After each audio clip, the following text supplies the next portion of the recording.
ইয়ে, ওর কথায় আপনি কিছু মনে করেন না প্লিজ। ওর হয়ে আমি আপনার কাছে ক্ষমা চাইছি। ইটস ওকে, বাট ওর কি মা নেই? না, আমার মা নাই, আমার মা ছেড়ে চলে গেছে। তুমি কি আমার মা হবে আন্টি?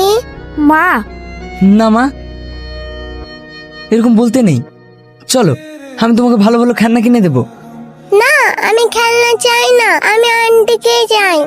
ইয়ে, আমি যদি তোমার মা হই তাহলে তুমি আমায় কি দেবে?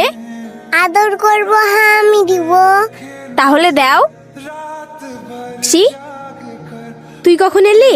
এখনই মা। কালকে তোর বিয়ের জন্য ঘটক মশাই আসবে। মা, বারণ করে দাও। বারণ করে দেবো মানে? আমি বলছি তাই। তুই কি বিয়ে করবি না? আমি তো তা বলিনি, তবে তোমাকে একটা কথা বলবো ভাবছি। কি কথা বল? কালকে তুমি আর আব্বু আমার সঙ্গে একটু যেতে পারবে? কোথায়? সেটা গেলেই দেখতে পাবে। আচ্ছা, তোর আব্বু বাড়ি আসলে কথা বলে দেখছি। এ কি আপনি? সরি, আপনাকে না জানিয়ে চলে এসেছি। মা। তুমি কান্না করনি তো?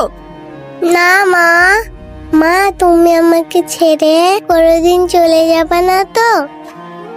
না মা, আমি তোমাকে ছেড়ে কোথাও যাব না। দেখুন, এখানে আসা আপনার উচিত হয়নি। আপনি চলে গেলে আবারও ও মন খারাপ করবে। আমি তো চলে যাওয়ার জন্য আসিনি। তাহলে কেন এসেছেন? আমার মেয়ে তোমাকে পছন্দ করে ফেলেছে। হ্যাঁ, তাই আমরা এখানে এসেছি। আসলে তোমার যদি আপত্তি না থাকে, তোমার হাতে আমার মেয়েকে তুলে দিতে চাই। এ তো আমি কিছু ভাবিনি, তবে মেয়েটার মুখের দিকে তাকিয়ে ও নিয়ে আপনাকে চিন্তা করতে হবে না। আজ থেকে ইভের সব দায়িত্ব আমার। আর আমি জানতেও চাইবো না আপনার বউ কেন আপনাকে ছেড়ে চলে গিয়েছে। আচ্ছা ঠিক আছে, আপনারা বসুন, আমি চা বানিয়ে নিয়ে আসি।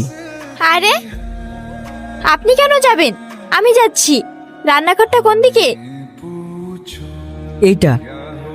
আরে সেলিম তুই? হ্যাঁ, এই ইফতারে বাজার করতে এসেছিলাম। শুনলাম তুই নাকি আবার নতুন করে ঘর বাঁধলি। যদি ভালো হয় তাহলে দ্বিতীয়বারও ঘর বাঁধা যায়। আমরা সেটাই চেয়েছিলাম। তুই না, তুমি আমার উপর অবহেলা করো সেটা মানলাম, কিন্তু এই বাচ্চাটা কি করেছে? অত কথা বলে লাভ নেই সোনা, তার জন্য তো তুমি আছো। হ্যাঁ, তোমার উপর ভরসা করলে জীবনটা বরবাদ হয়ে যেত।